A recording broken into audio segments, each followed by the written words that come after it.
এটি একটি খুবই সুন্দর এবং রোমান্টিক অনুভূতি। তবে ঘুম থেকে উঠেই কারো কথা মনে পড়া মানেই সে আপনার সোলমেট হবে এমনটা নিশ্চিত করে বলা যায় না।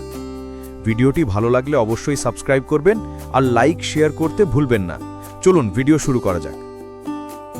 সোলমেট ধারণাটি সাধারণত এমন কাউকে বোঝায় যার সাথে আপনি অত্যন্ত গভীর, প্রাকৃতিক এবং শক্তিশালী বন্ধন অনুভব করেন। এটি রোম্যান্টিক বা স্রেফ আত্মিক বন্ধুত্বের হতে পারে। কেন এটা সোলমেটের ইঙ্গিত হতে পারে? গভীর সংযোগ।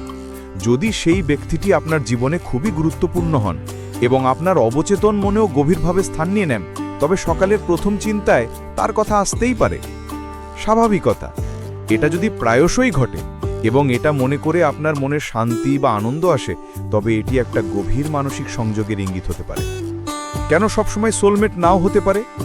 অভ্যাস বা আবেগ হতে পারে। আপনি তাকে নিয়ে খুব বেশি ভাবছেন বা কোনো বিশেষ কারণে তিনি বর্তমানে আপনার কাছে খুব গুরুত্বপূর্ণ। এটা তীব্র আকর্ষণ, নতুন প্রেম বা কোনো গুরুত্বপূর্ণ ঘটনার সঙ্গে যুক্ত হতে পারে। অপেক্ষার ফল। অনেক সময় আমরা যার জন্য অপেক্ষা করি বা যাকে নিয়ে দিনের পরিকল্পনা করি তার কথাও প্রথমে মনে আসতে পারে।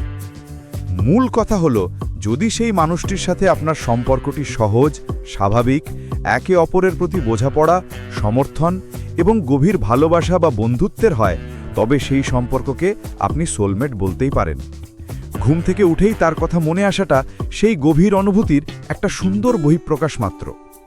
আপনি কি সেই মানুষটির সাথে আপনার বন্ধনটি কেমন তা নিয়ে আরও কিছু বলতে চান?